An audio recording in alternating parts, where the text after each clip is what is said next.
What's up, guys? It's Drum World back again with another video. Just gonna be going over some things that you guys gonna want to pick up and buy if you're looking to record yourself at home. Now look, I am an engineer. I've been in high-end studios where I'm around $1,000, $1 million studios that has all these great equipment.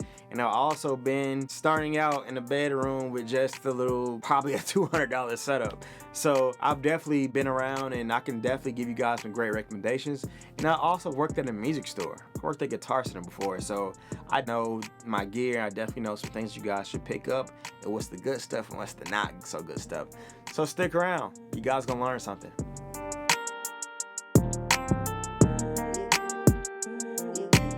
So, a computer, that's number one. You're gonna wanna get a good computer. It could be Windows or Mac. Me personally, I would say Mac, Apple always. But look, you wanna at least get you a computer that's 16 gigabytes of RAM. And that's just so you can keep up with all the music stuff that's going on behind the scenes. You're gonna at least want 7 cores in your computer. So i7 and up. If you're looking at, Intel or any M1, M2, all those are fine. Those are great. That's why I say Apple.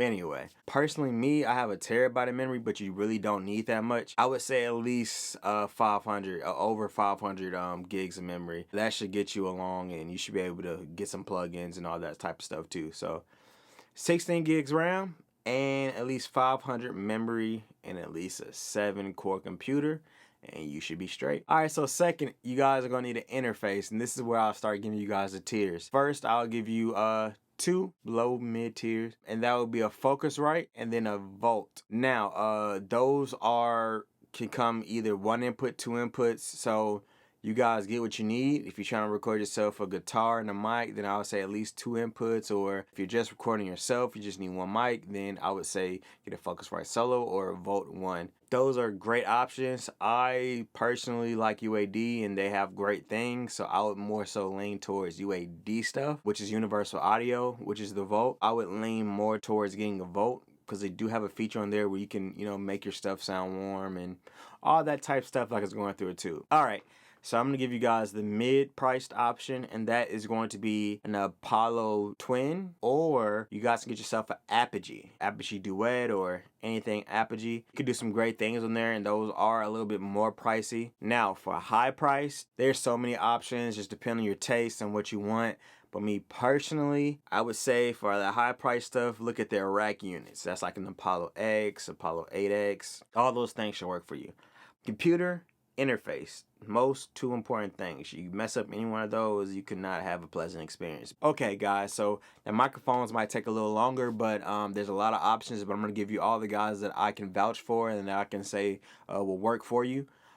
Starting off with the first one is going to be the AKG P120 all the way up to their P220 or the P420. Those are all great products. AKG makes good microphones. They even make a C14 is also one that I would recommend. That's AKG, and those are good mics from them. For a mid-tier option and brand, I would say go with the Slate Digital VM1 mic. They make a really good affordable things, especially their whole virtual microphone system, VMS. It comes with a lot of different high-end historic mics, vintage mics. They have a whole mic locker, and you guys can just run through and try the different mics all off of one mic. Now, the bad thing about this is if you're trying to record something going in, record like either a hardware or anything like that, it can mess up the emulation of the mic. So that is a con to it. But I would still say it's good, and it's a good option. It's a viable option. Because no matter what I tell you, I would say always do your own research. Always. So also in the mid-tier is going to be Warm Audio products. Now, they do make some that are high-end and higher price, and I will get to that too. But starting out, I would say the good mid-range to high-end products they make are all of them. Really, you can't go wrong with Warm Audio, especially now with their mics. But seriously, I would say, at least starting out, I would say the 251. The 251 is a great mic. It works good. It sounds good. It's crystal clear on the high end. The other mic I would say is the Warm Audio 67 and the Warm Audio 87. These are very good mics. I personally have used it on singing and rap vocals, and they work great. My client loved it, so I could definitely recommend you guys that. Now, it's time for the high price stuff, right? I know. Don't want to spend any money. I know. But look, I did it for you. So a great mic that I have and I could definitely recommend that sounds A1. You guys probably heard it on stream. It's so clear. It's so... I love it. But it's the WA-8000. It's cloning that Sony C800G mic, which is now we're in that high end range. It's very expensive, but the warm audio version is very affordable compared to what it is really. So it's like 10% of the cost of what the Sony C800 mic is. And it sounds very good. I've had a chance to A/B them, and it's very hard to tell the difference, especially in the context of an entire mix, an entire production. So WA-8000, remember that one. That's a great one. If you have the money, definitely pick that up. If you guys don't want to like the emulations, you guys just want to spend that cash on the real good mics, then I would say get the real Sony C800G. If not that, then get the real Neumann U87 or get the real Neumann 67. They are great, and it's the reason why they are vintage mics and the reason why people still want them today and why they're sought after. Even the Sony mics, they're all great mics. They're high-end products and have at it, but these are just the ones that I recommend. You don't have to get them, but like I said earlier, do your own research. 3 things that you need to get started is going to be that microphone, interface, computer. You got those 3 things, you can start recording yourself. And if you get the things that I recommended, you should have some really good quality vocals that you can send off to your mix engineer. They say I have no problems engineering that thing. All right, so if you guys stayed this long in the video, I got some bonus stuff that you guys are going to need to get all this stuff running. So number 1, you're going to need the XLR cable. All right, that's going to be for your microphone. You're also going to need a microphone stand to hold your microphone. I'll also say you could just get some live wire or Margomi cables. Those are good. They'll work. It's a cable. Aside from cables, you guys are going to need for your microphone, you're going to need a pop filter. Now, a pop filter is important.